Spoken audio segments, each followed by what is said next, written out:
Is there any influencer beef that you've got going on just now? Charlie Johnson, the world's #1 online fitness coach. To date, we've had, I think, over 18,000 customers online. My big mission is to try and create the best platform to help people grow their businesses online. What are the impacts of somebody that's teaching something that they've maybe not done themselves? And in the last 12 months, we've helped 18 trainers break $100,000 a month selling fitness programs, which is a lot. We've helped over 500 trainers scale their business. I've generated over $17 million online myself. I took 4 days off like 2 years ago. That's about it. Engineering your life, how many people do you think do that well enough?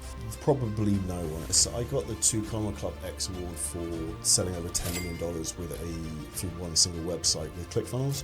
What is it like between peers in the kind of fitness influencer type industry? I would say most people get along, but there are conflicts. Is there any influencer beef that you've got going on just now? I don't have any beef with anyone. I have. Has anyone got any beef with you? Probably a few people. Blackmail me for €30,000.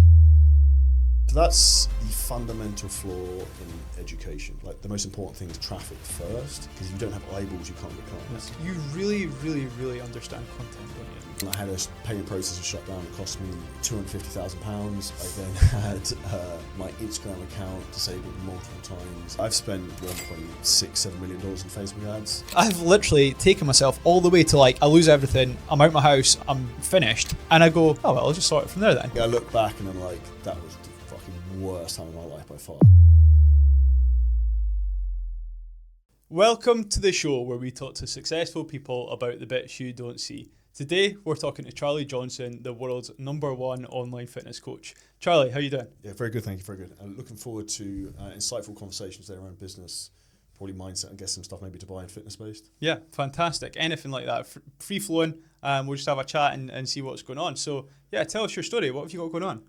So my original backstory, I know some of your audience are estate agents from a real estate background.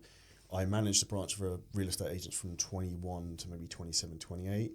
I previously qualified as a personal trainer at 18, but fell out of love with it because the hours are terrible, you can't make any money. I think around in 2016, I saw what was happening with social media and opportunity in terms of being able to do like the Gary Vee side hustle thing. Started basically creating social media content and then basically marketing and branding online whilst working full-time for a corporate company. One thing led to another, that blew up. I did pretty well from there, and then I exited my full-time job 25th of February 2019. We then built one of the biggest online fitness businesses in the world, and now we help trainers and people scale online businesses. To date, we've had, I think, over 18,000 customers online, which I worked out last week, which was pretty wild. I went through Stripe, but that's pretty sick. I got the 2 Comma Club X award recently from ClickFunnels, so that's quite cool. And my big mission is to try and create the best platform to help people grow their businesses online. So what does that entail, that last bit? So what we basically do is, I know you're obviously very heavily based in terms of consultancy and marketing, is in terms of the big problem I see is that people are trying to teach things they've never done. So like online marketing, sales and content is very, very simple from my opinion, because I've done it. I've been doing this for 10 years. Mike behind the camera over there has been filming with me since like 2018. So that's like 7 years. Yeah. And I think the problem why a lot of people are struggling now is they are trying to use outdated methods from maybe 2020. And there's a lot of people who aren't teaching the new things that are coming out because of AI, the way content works, even the way paid advertising works.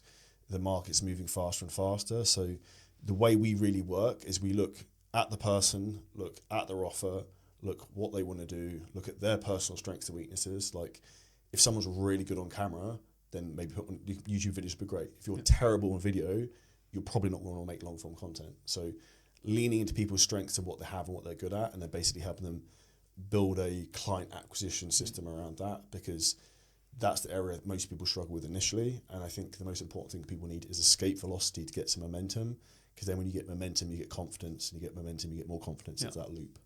So you said there's a lot of people teaching things that they've maybe not quite done themselves. I think that you're the opposite of that. You've done everything you're teaching.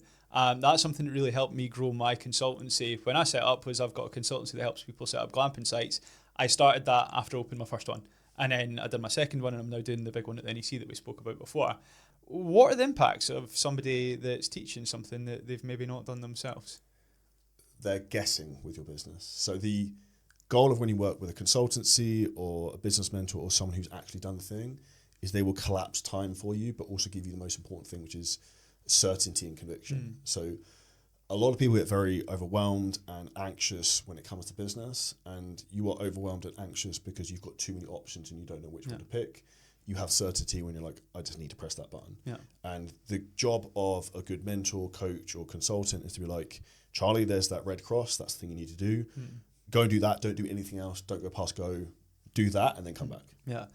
So I had loads of external consultants for my NEC project, and it got very frustrating at points because they were telling me things. It's like, you literally do not know what happens in the real world. Like, you've done a degree, you're an ecologist or you're a whatever you are, and you don't actually have a clue what happens in the real world. Does that translate across to what you do? 100%. And what actually just made me smile and laugh about slightly is I see this a lot with people who they will try and hire, for example, paid advertising and ads agency for themselves to then grow their business. I would say 95% of the time is the worst possible thing they can do, because they're almost trying to talk to each other in different languages. The ads agency are talking about CPM, CTRs, cost per leads or whatever, and they're like, they don't really understand. And the problem is, in terms of the framework I think about from, say, a paid ads agency, if someone was really good at running Facebook ads, they would just sell this bottle of water and make money from it. They wouldn't be paid by you to then run their ads. And I think that's where a lot of people end up having like massive skill deficiencies in their own skill set as an entrepreneur, because you have to have a base understanding about a lot of different things and then probably go deep on a couple of different topics. Now, something that I found really interesting from taking a look at you online is you seem to really understand a funnel and the different elements that are relevant to, well, firstly, getting attention, but then taking that attention through a process and turning it into money. Talk to me about that. So this is where, if you look at something called Eugene Schwartz's buyer's pyramid, you've put it in Google, we'll basically have unaware, like different stages of funnel. You have unaware, problem aware, solution aware, and then basically people ready to essentially buy your product aware. Now, the goal of what you want to try and do is pull as many people into that top area as you can, and then slowly basically bring them through that process through the content you engineer to show in front of them. And even though that's a really interesting word you said there, content you engineer. Yeah. Talk to me about that. I want to come back to that, but what a phrase. I've never heard that before. The reason I say engineer is people don't think with anything in their business, like, what problem does it solve?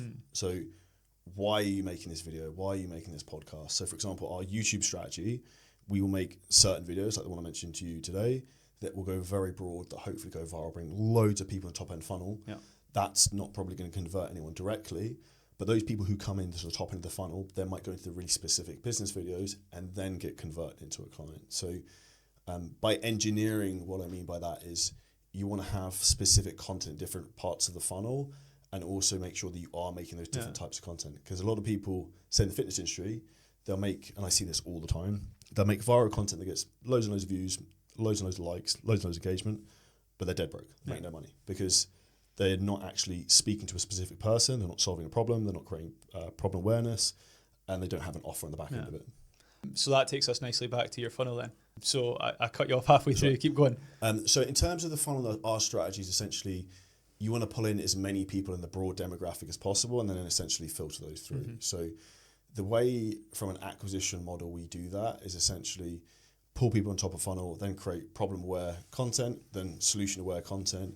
We then push out case studies, client results, and you basically want to overwhelm people with social proof and evidence. So skepticism is at an all-time high, and the big thing I want to think about is like proof over promises. Where can I show that I've done this?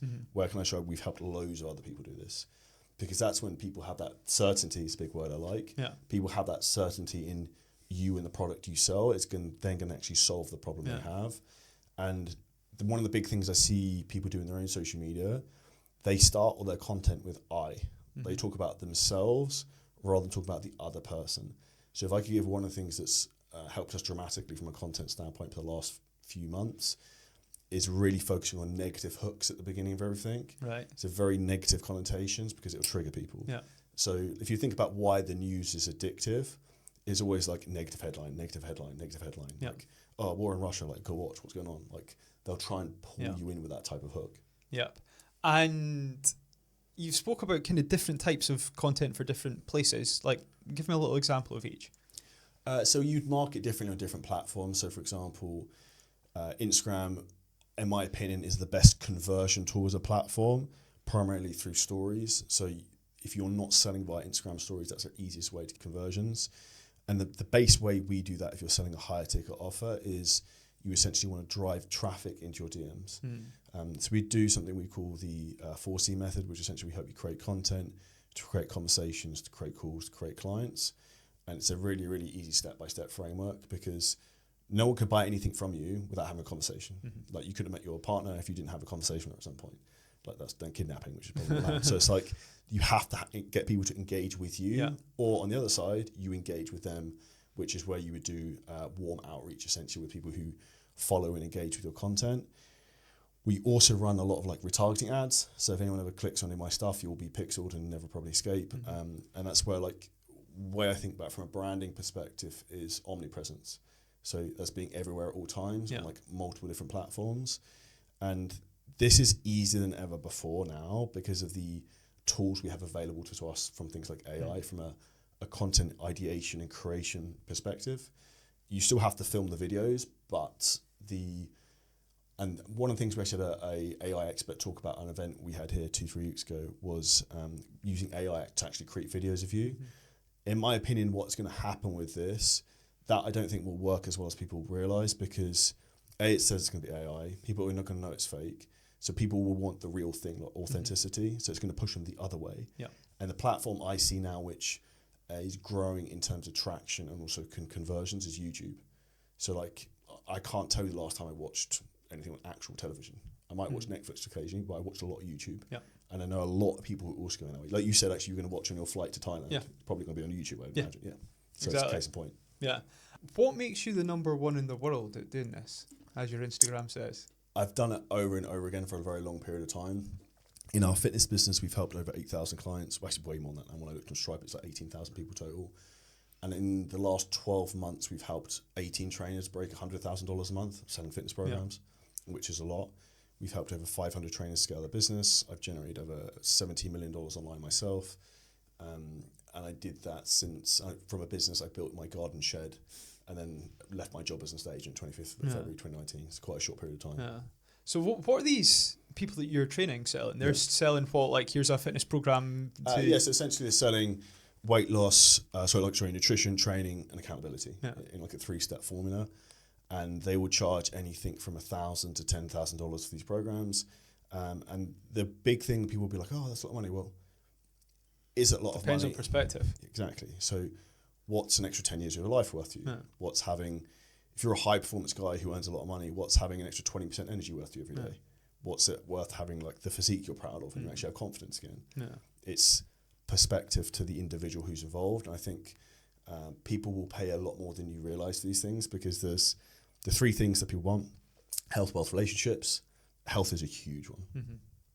So, speaking to you for, we've been on 10 minutes or something, a lot of the things that you're saying already, it makes so much sense that you're doing what you're doing. Like the content engineering, as I say, I've never heard anyone say that. The other thing that you said there is omnipresence. And those 2 things combined, when you're engineering good content and trying to make yourself omnipresent with it, like, I'm not surprised that you've managed to grow such a big following and then convert it. What would you say for somebody at home that is wanting to do something similar? I knew you were going to ask that question. The people might look at me or whoever else and think it was easy. Myself and Mike were actually talking about this in the car earlier, about someone who wanted to take some time off work from running their own business. I took 4 days off like 2 years ago, maybe, and that's about it. Like, in terms of like not on my phone. And it was amazing, and I could do it way more if I wanted to.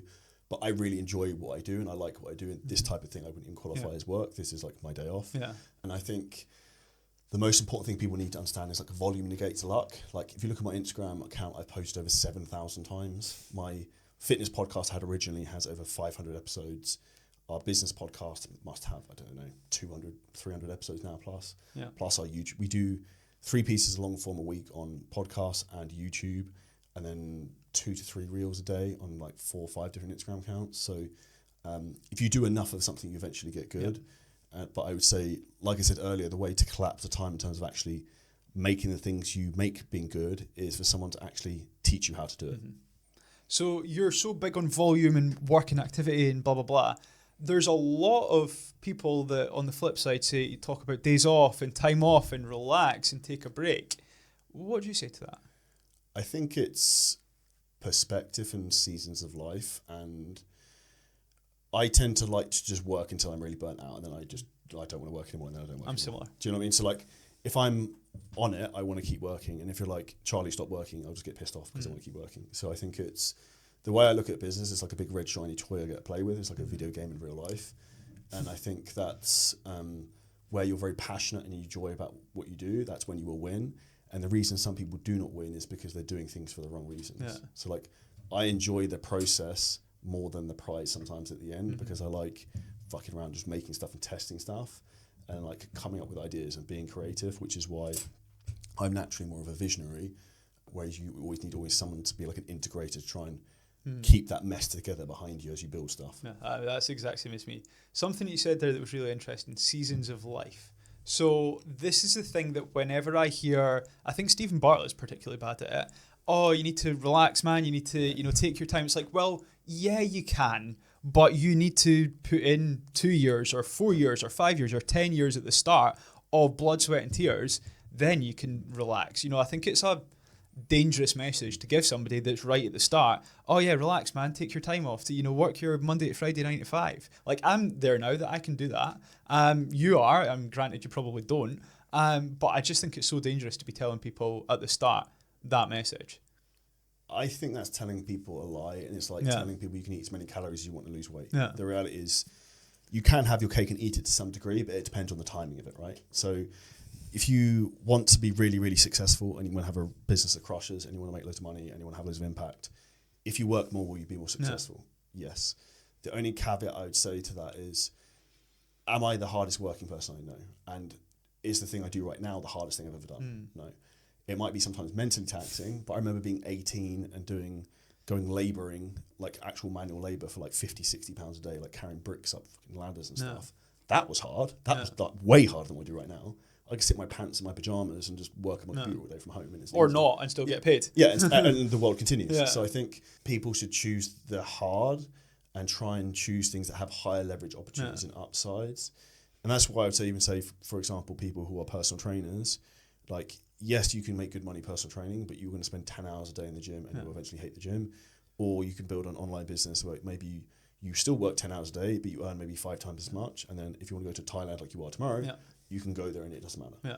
And I think that, it's the same other way around, that the message of work, work, work forever is probably equally as dangerous. Again, coming back to your seasons of life thing, like, I think anyone that does that forever will wake up one day when they're 70 and they might have kids, but they'll probably hate them. They probably don't have a wife anymore, blah, blah, blah. So there is definitely a balance of, like, in the later seasons, probably slow down a bit, be nice to people.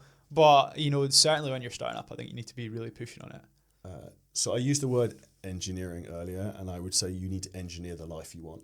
So if you actually think, okay, like I'm 35 now, what do I want between 35 to 40? I actually think in 3 year time frame. So like, I think my first big thing was to get up to 35. I wanted to do X, Y, Z. And when I hit 35, it's okay, what do I want when I'm 38? And start to like envisage what does that look like and make sure your daily, weekly, monthly actions are aligned with what you want to achieve and who you want to become, because that's the biggest thing that's actually going to get you there. And I think why a lot of people struggle is they try and take other people's goals and make them their own. And if you want to work all the time, great, then do it. If you want to do Tim Ferriss's 4-hour work week, then do that. Awesome. Like if I did that, I'd like lose my mind. I'd just get bored. So, and then I'll give you a good example. When I had loads of stuff going on the last few weeks. We had big events. I'd been traveling in the US. I was working from like 4 a.m. till 10 a.m. taking Zoom calls because of the time zone. I ended up being like, I need a whole day off. So I was like, I booked out a Wednesday in my calendar of like CJ fuck around day. And I went to the gym and then I went to the beach on my own and I got sunburned for like 3 hours reading business books. And I got loads of ideas and I came back and I worked. And that's your day off. So and that's why you've gone and you've read books and about business. And I would see that as a day off too. Because that's my passion. That's what I like to do. Exactly. It's so interesting that you keep saying the word engineering. Engineering your life. How many people do you think do that well enough? Probably no one, and I would include myself in that. I think one of the things I'm trying to be is much more intentional and conscious of what problem does this solve? Why am I doing this? And with that, trying to say no to more things and say yes to the right things that have higher leverage opportunity. Because I think anyone who's an entrepreneur who maybe is also very driven. You want to be doing everything all action all the time. But that's actually the reality thing that's going to slow you down. So you need to be more intentional and think 2 to 3 steps ahead rather than just like bulldoze. At the beginning, I think you need to have that attitude. But I think as you have some type of business and you have some type of structure in the business where you don't have to do everything, it's more like clear thought and time that's important. It's one of those things that goes into, I've got like a bucket of things that when I do them, I go, oh my God, why do I not do this more? And I'm just going to do this forever now. And that's definitely one of those things. And there's a few different things like that in there, but that is one of the big ones for me. 2 Comma Club, what's that? So I got the 2 Comma Club X award for selling over $10 million through one single website with ClickFunnels. Right. ClickFunnels is a marketing funnel website where you can basically sell online products, info products. Is that Dan Priestley's? No, that's Russell Brunson's. Ah, that's the one. He's Score App? Dan Priestley has Score App, Yeah. So, right, break that down a little bit more for me then. So you've done over 10 million in sales through that website. What are you selling? How have you done it? So that was primarily through our fitness business, and essentially that's mainly through an application funnel, where essentially we'll drive traffic from top of funnel, mid funnel, the bottom of the funnel into the website. The goal of the website is then to convert people into a sales call. We will then sell them a higher ticket fitness program into our fitness offer. So that's basically the flow of essentially what it looks like. And that's probably the most proven method in terms of converting any higher price product online. A lot of people don't like having to do sales calls, the sales aspect. And again, I would say choose what you're optimizing for. Like, do you want to make money or do you want to have your time? Or do you want to make loads of money and also have time? Is then when you scale it and then you build a team who then take the calls for you. So I think that's the most effective route to convert programs online. Any product that's over $1,000, I'd probably try and send someone to a call to sell. Yeah. That's what I do with my consultancy. So we've got a few steps. We sell an initial cheap product after like loads of free content. It's not necessary. Well, we do some videos, but we've got a lot of PDFs and stuff like that. We're a bit of an older demographic, farmers and stuff. So, they're not flicking through TikTok on a Tuesday afternoon. Yeah. So we give a load of free content, and we've got a £500 thing that then tells them whether or not they can do the several £1,000 thing. So yeah, it's interesting that you've kind of got those steps as well. What's good with your offer is it's so niche. It's like the more niche something is, that actually the easier it is to then speak to that person and target them. So I'll give you an example. You mentioned farmers, which made me think of it. I've got 2 brothers, Michael and David Kennedy. We actually filmed some great videos with them recently. And they now make over €150,000 a month helping other farmers to lose weight in Ireland. That could not get more niche if you tried. It's like niche thing on top of niche thing on top of other niche thing. How is there even that many farmers that need to lose weight that they can make $150,000 in Ireland? You don't need that many clients. If your program's 3K for 6 or 12 months, you don't need huge amounts of people to sign up. And this is where, I've had limiting beliefs before about we've saturated the market in fitness trainers. But then every other day I see a new trainer pop up who I've never fucking heard of before, who's got a big following, who's X, Y, Z. I'm like, the market is so much bigger than anyone realizes. It's just we're only exposed to a very small percentage of it, which is why I think one of the most important things is the opportunity vehicle you look at with your business, and it's a growing market and a declining one. So, for example, I wouldn't go and set up a newspaper business right now, that's done. But if you were going to go set up something like any type of info product online, that space of people wanting to learn how to become a real estate agent or not. I've even thought about that with my background. I was like, I could probably just do real estate online and sell that as well.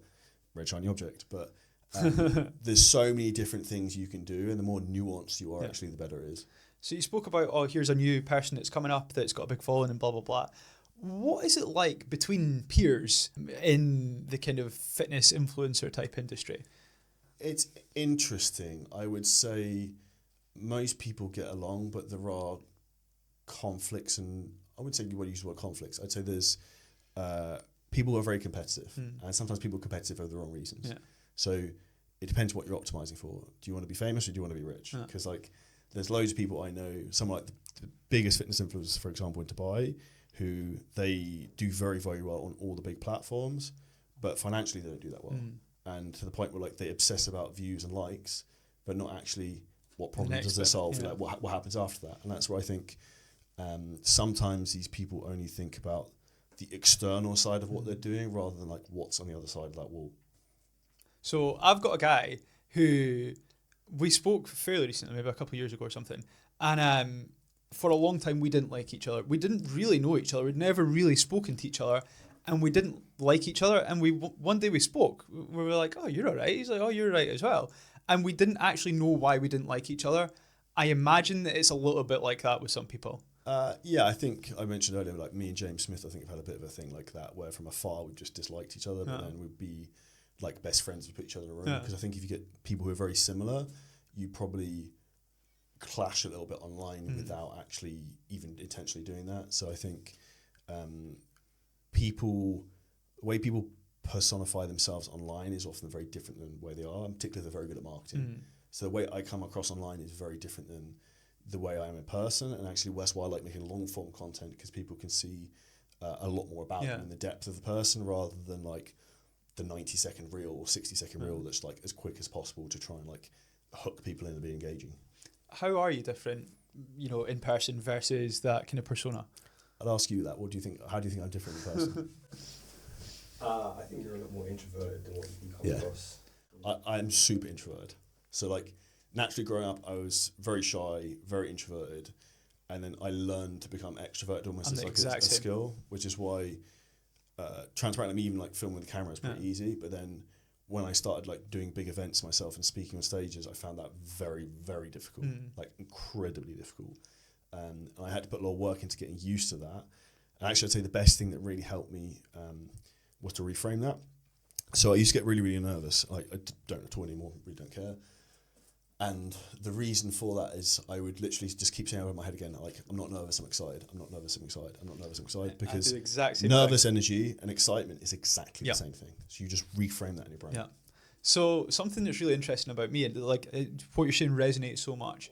I can go in front of a camera, no problem at all, not even stress about it now. Like in the past, I'd have been like, oh my God, that's so scary. But I genuinely now can do it, no problem.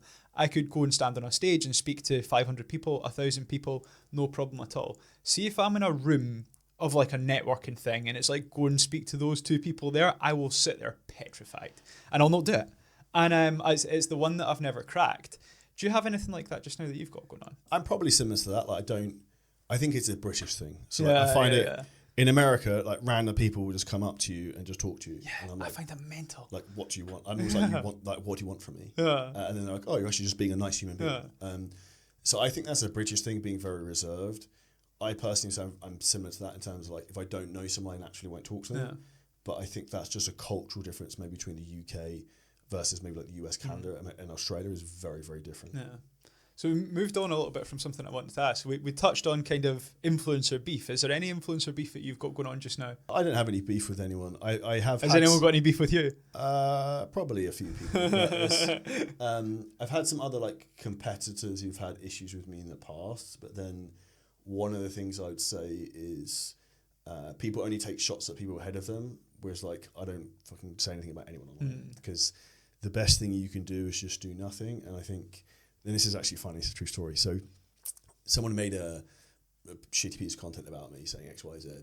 And like direct about you? Yeah, directly about me. And like it was like cohesive between like multiple people at the same time who were like industry leaders. And what was then funny is that I just did nothing. And actually this is a bad truth with that, what happened.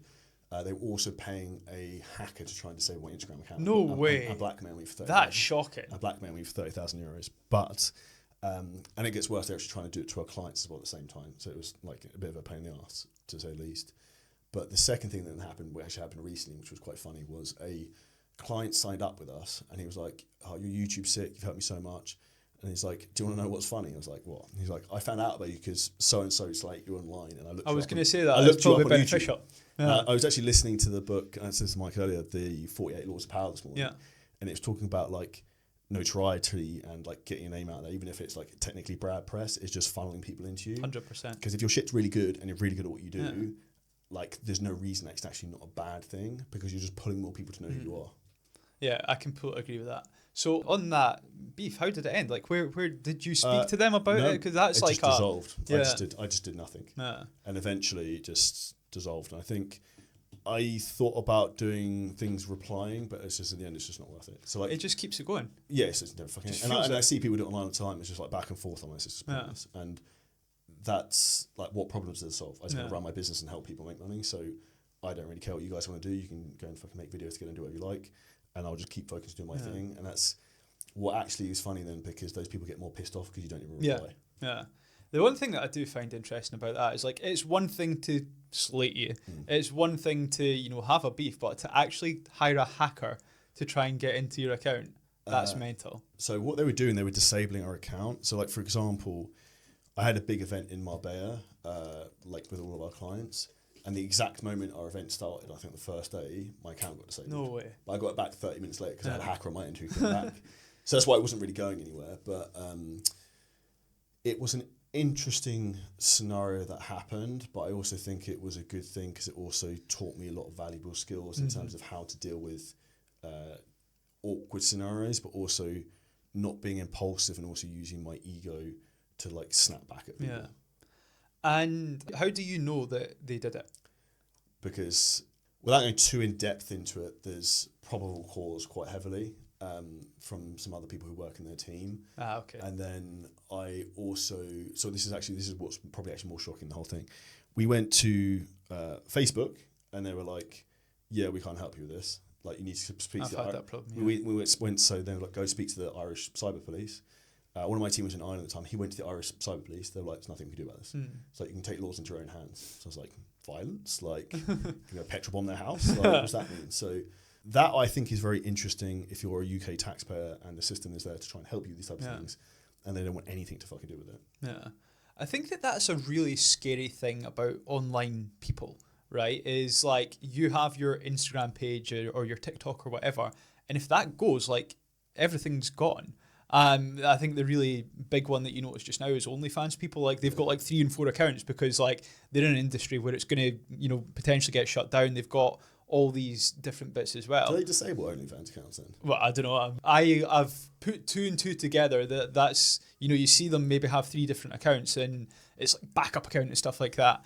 Because I'm checking loads of OnlyFans accounts. Oh, you mean on Instagram? Yeah, like on Instagram. Yeah. Oh god, no, I don't know about on OnlyFans. No, like on Instagram. On Instagram, 100%. That's why. Yeah. So like, Instagram is notorious for disabling and taking people's accounts down. So depending on the circumstance, if you know the right person, you can get it back. Yeah. So like, I was very like, 2 things solve problems in life: people and money. So it's like, if you know the right person, you have money, you can pay them, you can solve the problem. So I was fortunate to be able to get myself out of that situation.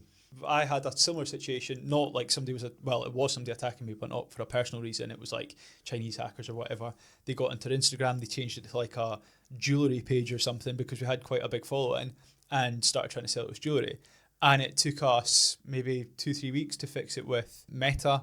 And then we only just, this was maybe 6 months ago, we only just got the like app back for, not for Instagram, sorry, it was Facebook that the main problem was. We only just got our URL back. So I'm going to need to get more details on your hacker person after this, because that taught me like, shit, you're pretty vulnerable here. You know, granted, we've got booking.com and we've got like a good presence elsewhere that we would have been okay. But I do think like somebody whose main thing by far is their Instagram page, like, it must be quite scary to, you know, have that vulnerability. And that's why at Transparent I have multiple Instagram accounts and also use multiple platforms, because one of the big mistakes I see a lot of trainers make is they have all their eggs in one basket. They just market, for example, on Instagram, whereas like some of the other platforms we do really well on, for example, like LinkedIn. Yeah. So that's actually probably transparently worse for disabling people than Instagram. But it's having that. They don't like you having more than one person in the account. They don't like anything seen as spammy behaviour. So like, if you have a VA or someone messaging, doing outreach on your account, if they pick up on that, they can disable their account. Like at one point, we had 14 LinkedIn accounts doing like outbound messaging. Yeah. And we had a wildly complicated system to try and like protect the accounts. It was like a virtual private computer with VPNs, and like basically we had like a remote desktop people had to log into. Yeah. It was really so it's like a singular place that it looks like they're coming in from. And it was really expensive to run. So that worked for a while. But the other thing you can also do with LinkedIn now is you can get sick like AI LinkedIn profiles. So like some of the stuff you could do with it's mental. Yeah. Like what? I can go and buy a profile on LinkedIn and put a description of the type of, like, this isn't officially through LinkedIn, but I can buy a profile and be like, I want a attractive looking woman who's from California who's mid-30s. Yeah. So then we can try and do outreach to surround self fitness programs in California to men. Wow. Because like men are more likely to reply to Yeah. attractive blonde women rather than like me. So it works quite well. Yeah. And then, so what happens like when they've sent that message? Is it like it goes into a funnel so they never actually like verbally communicate, or how does that It work? would just be like a DM conversation Yeah. sequence, and then eventually the goal would be to try and get them booked in for a sales call, and then a salesperson would try and sell them. Okay, so it's like, oh, I'm going to book you in with whoever else. That makes sense. Right, so you've got all this stuff going on.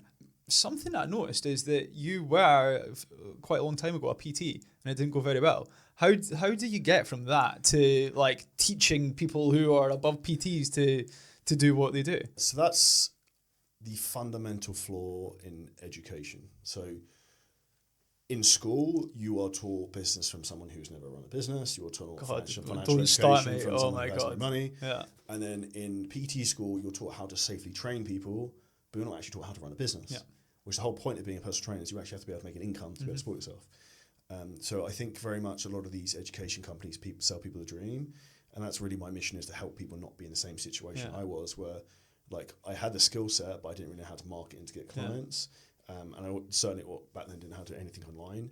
And I think that's where there's a big disparity in terms of your ability to fulfill a client and get good results, but actually the real skill is marketing and selling and client acquisition. There's loads and loads of people who are trying to get people in shape. So it's actually competitive to try and get those people to come and work with you, not Tom, Dick and Harry down the street. So I say this to, obviously we help people set up glamping sites, and I say to them, because they always say, how are we going to get people? We need to make it the best site ever. It's like, well, yeah, having the best site ever is good, but what's more important is marketing and sales. Like, you know, you could have the best site in the entire world, but if nobody knows you're there, nobody's going to come. You have the best marketing in the world and a terrible site, you're going to be 100% occupancy at crazy numbers. So, you know, I said earlier about what problem to solve. I'll give a great example. I took a sales call buying conversation with a prospect for our business to help train a scale online maybe 5 weeks ago. And the guy was working with someone else at the time. I was like, cool. So like, what's your, like, basically his biggest issue was he didn't have enough traffic eyeballs to lead. I was like, cool. So it's like, you want to continue working with so-and-so, that's fine. Like, what's their solution to solve this for you? They're like, they're going to build me a website. I'm like, cool. So like, how are you getting people to the website? Yeah. He's like, it's like, I get your point. So it's like, the thing you actually have to do to grow your business is actually solve the problem you have, not do the thing that's 5 steps down the line. And the reality is, like, we don't even have a proper website. We make millions, because you don't need these elaborate websites that people think. And that's the reality, is people often put all their resources in the wrong thing, like the fancy logos, fancy websites, but then no one actually knows about them. Like, the most important thing is traffic first, because if you don't have eyeballs, you can't get clients. Where did you figure that out? The eyeballs clients. Yeah. Actually, I would say this is a weird way to try and frame it, but when I was an estate agent, the reason I was a manager of a branch at like 22, 23, I basically cheated the system and just cut corners to then beat everyone else, but I was just effective and efficient. Yeah. So essentially what I would do, I realised the input-output equation was, if I came into the office before everyone else, I could take all the best leads off the computer. And then the second thing was, if I pick up the phone quicker than anyone else, I also have all the leads off the phone. So I'd pick up the phone quicker than anyone else. I'd also take all the best leads, then I would win. So then I realised, okay, I just have all the traffic. And it's the same thing for any other business in the entire world. If you have all of the best traffic, you win. You mentioned you've got a glamping site near the NEC. That will crush because there's so much traffic constantly coming into the NEC. That's it. So it like, is guaranteed. We don't even need to market. No. Like, we will, obviously, but the marketing is the location. And we're not round the corner or over the road or anything. We are at the front door. There's a Moxie that is literally a 30-second walk. It's then us. And then there's a 800-bed Hilton that's further away than us. And there's 1,500 hotel rooms. So we're literally the Woodland beside the Hilton. You would walk through our site to go to the NEC from the Hilton. So we're front door. And that means that we have so much. I mean, we've literally just got banners up, and I hate physical marketing. I think it's stupid. But again, the location, 3.5 million people a year ago, and blah, blah, blah. You scan this QR code to, get a discount when we open and stuff. Every single day, people are coming through that. And that's before we've even opened, just based on pure volume of people that are going past it. I think one thing you said there is about banners and traditional advertising. I think it can work incredibly well. In the right place. Exactly. So we have a 20-foot banner of me in a gym in Marbella, and it's like one of the ones where like all the online coaches go, and I was like, it was maybe like €2,500 or something for a year, and I was like, what's the probability that one person sees that, goes follow me on Instagram, and that we can sell them? I was like, probably pretty high. So Really high, yeah. It's probably worth it. Yeah. And that's where I think I think Google did a study, you need like 7 different touch points with people before they become a client. Is like the more you can have that type of presence where they constantly see you all the time, eventually they'll buy it. And that's where it comes down to the omnipresence thing with content. 100%. And again, we were talking to the NEC just now about there's like I don't know if you went by train or plane or whatever, but whenever I fly back from here to the NEC, the airport's literally at the NEC. So you walk across this kind of link bridge and there's all this kind of marketing on the sides, and we're going to pay for that. And again, it's the exact same thing. Like, I think physical marketing is so stupid, except in that 0.1% is literally the perfect target. And that's obviously exactly what you've got as well. Has it worked?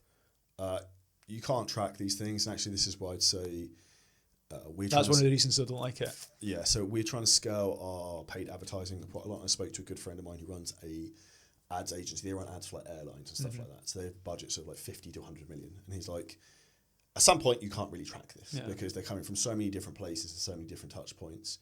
Essentially, you just need to look to like a broad terms of like a quarter. Did you spend more? Did you get more leads? Did you make more money? Yeah. But I just try and stack the numbers in my favour. It's like, what's the likelihood that this is going to work? If it's pretty high, then I'm like, okay, we probably should do this. And like $2,500 a year is not much when it is like such a good target audience.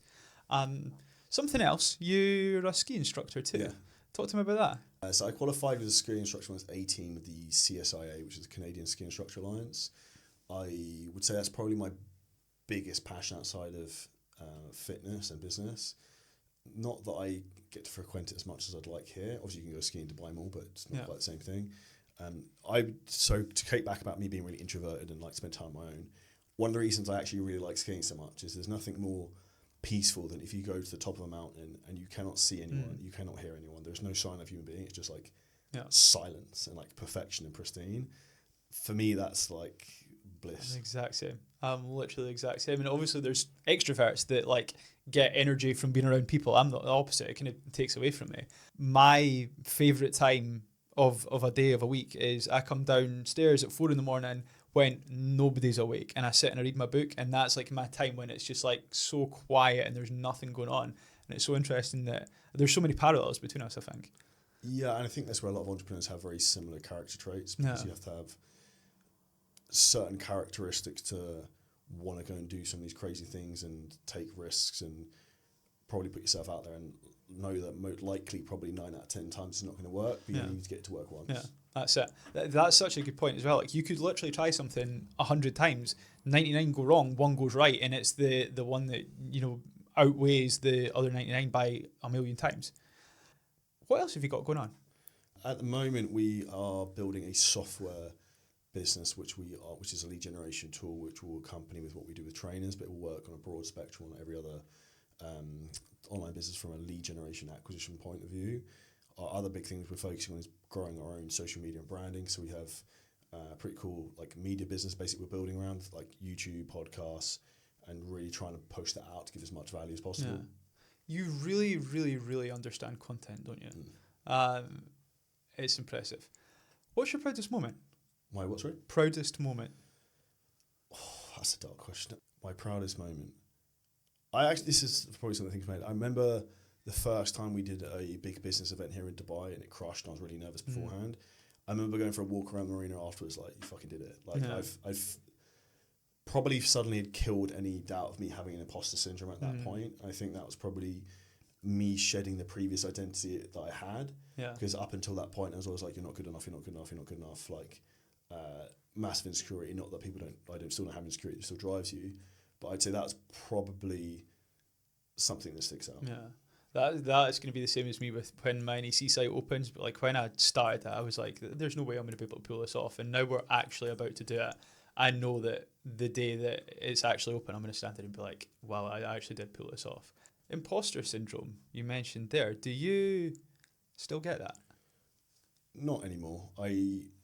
Not in the fields of the things I do. If I was going to go and try and play a tennis match against a professional tennis player, then yes. But like in the field of what I do, I feel very comfortable talking about anything: fitness, marketing, sales, online stuff, business, because it's like that's all I talk about and all I think about and all I look at every single day. And that's why I'm very comfortable just talking on stage with people asking me very specific questions, because I feel very at home in that subject.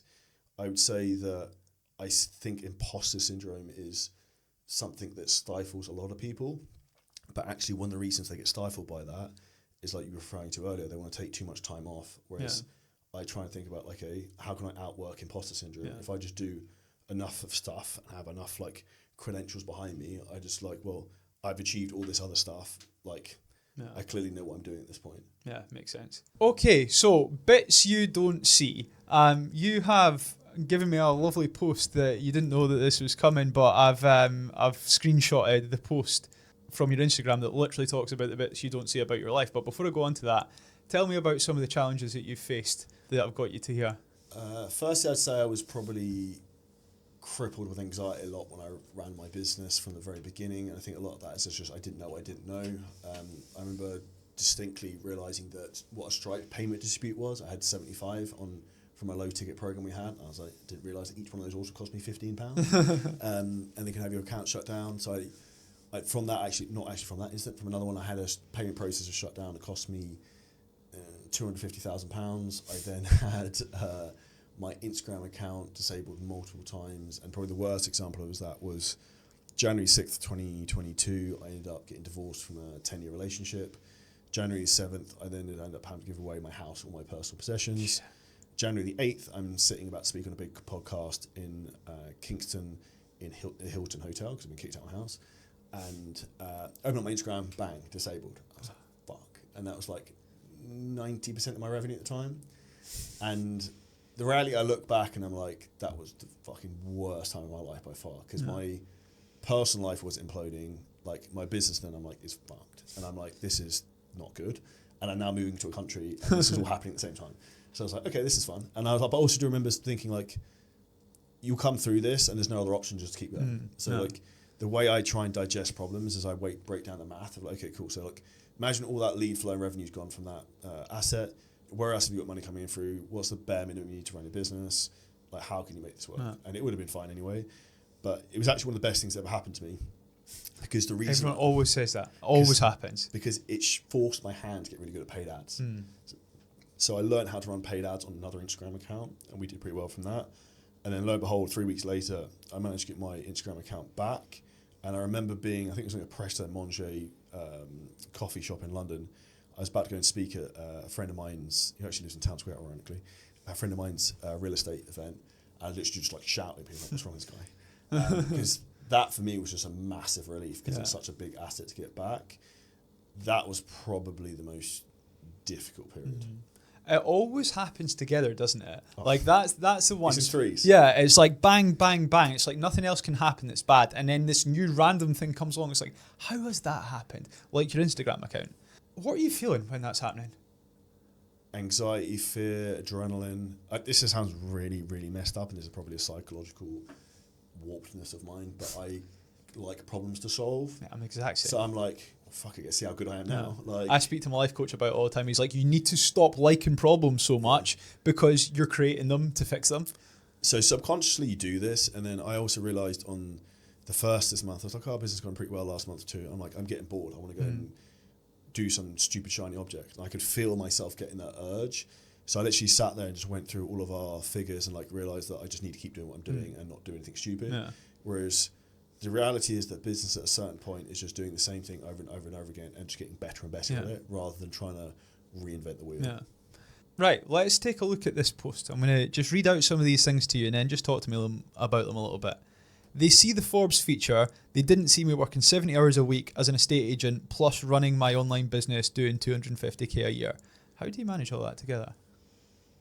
So time efficiency, like robbing Pete to pay Paul. I was also working, when I was in the estate agents, I would also be running my online business at the same time. So like I'd have my actual like coaching stuff up while I was doing my work. And I think that's also where, being one of those people, I now know when people work for me remotely, I'm like, are you 100% doing what you're supposed to do all the time? Yeah. Probably not. So this is also, I think, where you could learn a lot of lessons from your past, but I also then during that phase, I would work all the weekends, like every weekend, Saturday, Sunday. I was like, okay, this is my time to build my freedom. This is my time to build the next thing. Yeah. Well, I was similar. Even when I was physically in an office in person, I was still kind of able to, between two screens and kind of hiding stuff, do my own work. And it is something I definitely think, because I've got a team that works from home, and I do think like I managed to do this when I was in an office with other people. So like they're sitting at home, they could definitely do it. I don't think they do in general, but you do always have that thought. Right, okay, next one.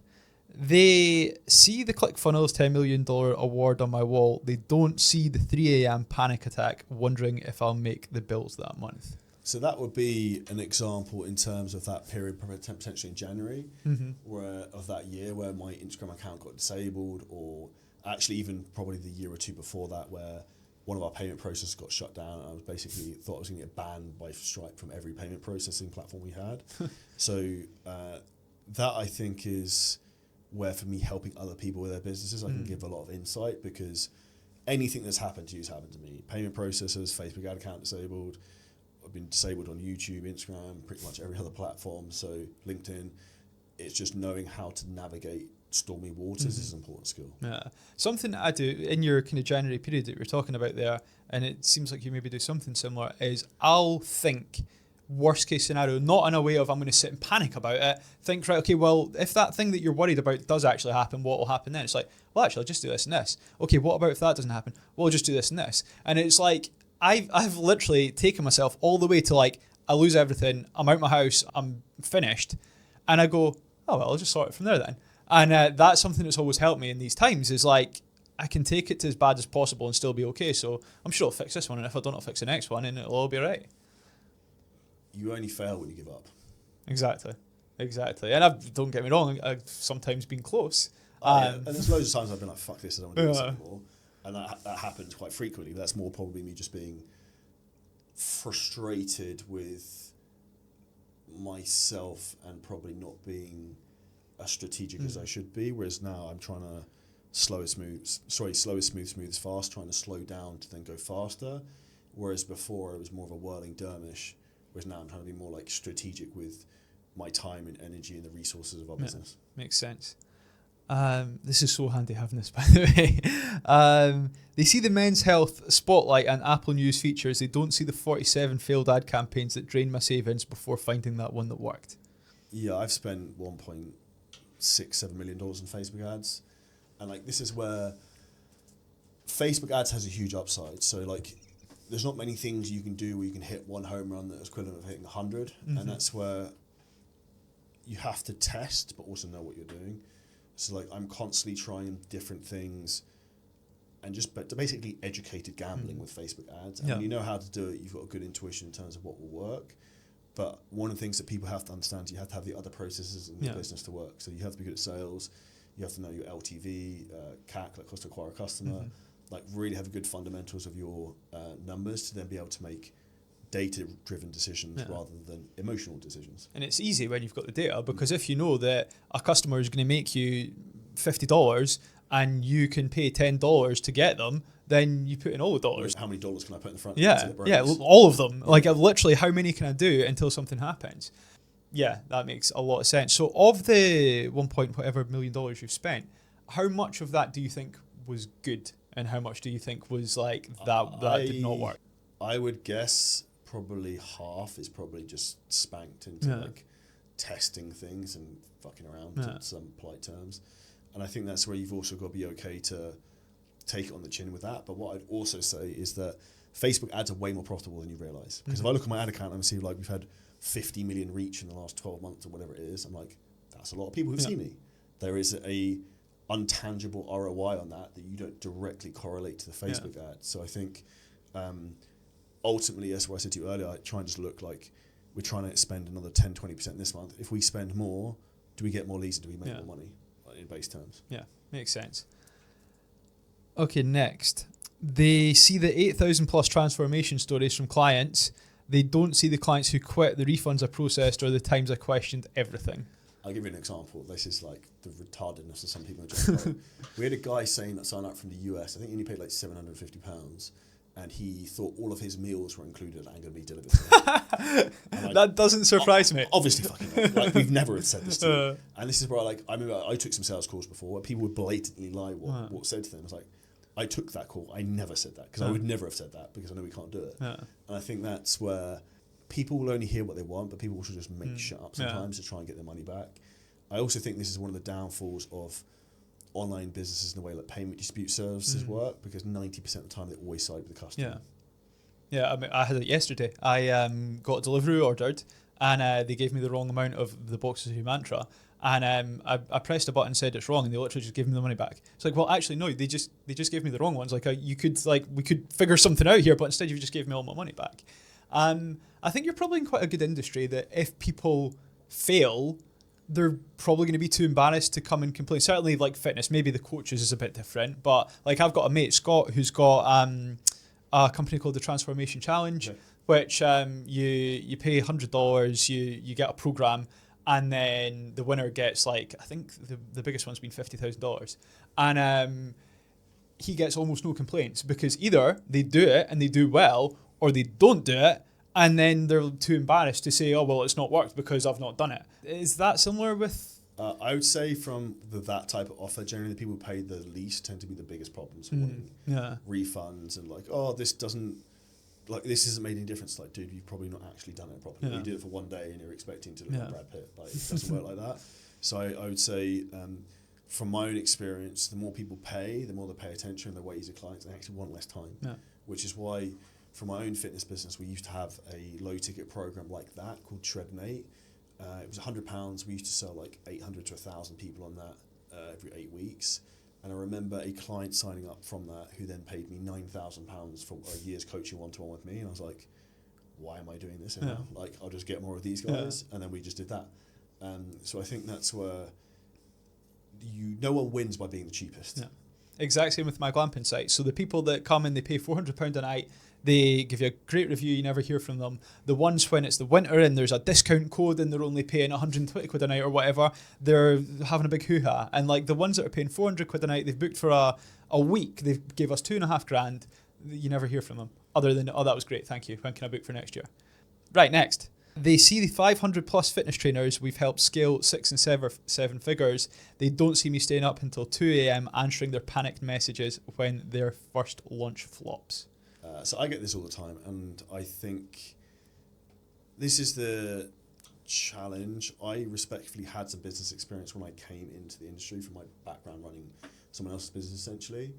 You have people who are maybe 20 to 25 or 25 to 30. They start making 10 to 50,000 pounds a month, and then they don't know how to understand and like manage that emotionally, understand that business has ups and downs, and also that you actually can't spend all of that money all the time because you need to save something in the business. So that's one of my challenges, is to try and help people almost from a personal development standpoint to how to handle that emotional roller coaster and realise that actually the biggest problem most people have why their business isn't growing or it's going backwards, 99% of the time is personal issues. They've got some personal problem going on, they fuck off the barley, they don't do any work, and they're like, oh, my business is shit. I was like, well, it's kind of going to happen, right? Obviously. Any more challenges that we've not spoke about that you faced? I would say something I originally found when I started posting a lot of content was getting trolled a lot, quite difficult. And I think now I don't really care. I just think it's funny, but that's probably because I've come over the imposter syndrome thing. So I'd say for anyone who's in that position, you're maybe intimidated to make content and wondering what people would think. When I first started making content before I went online, I remember people distinctly in the gym I was in being like, who the fuck does this guy think he is? Why is Charlie doing this? He's an estate agent, he's married, blah, blah, blah, blah. And if I listened to all those people, I wouldn't be here now. So the reality is the people who talk bad about you or people trying to hold you down are actually the people who are going to crush your dreams. So you should definitely not listen to them. And I would listen to the people who you actually want to be like or you want to have the lifestyle of. Yeah, that makes so much sense. And I think that's a great point to kind of finish up. One more question before we do. If you could go right back to the start and you had a choice of doing exactly what you've done all over again or going and doing something completely different, what would you do? The only other thing I would do than what I do right now is I was very close to setting up my own estate agents. I still get the red shiny object syndrome and attempted to do it here. But for now, I'm in a season of saying no to doing anything else. Like, that's a terrible idea. Yeah. Just focus on this one thing. And then maybe the next season of life, I might decide, okay, I want to go and do that. Because I'm also passionate about property and real estate. I actually have some places in Town Square, which is nice. here. So I think that's understanding you can do everything, but you don't have to do everything at the same time is an important thing. Yeah. And that is probably, it's certainly relevant to me, and it's probably relevant to everyone at home as well. So where do people keep up to date with you? The best place to find out with me would be check out my Instagrams at Charlie Johnson Fitness. If you're interested in growing an online business, I'd also suggest checking my YouTube channel, which is Charlie Johnson Scaling Systems. You search that, and we've also got our own podcast, predominantly business and fitness, and it's called The Charlie Johnson Show. Nice one. Charlie, thank you very much. This has been great. Thank you everyone at home as well for listening. If you could please like, share, comment, follow, and we'll see you in the next one. Thank you.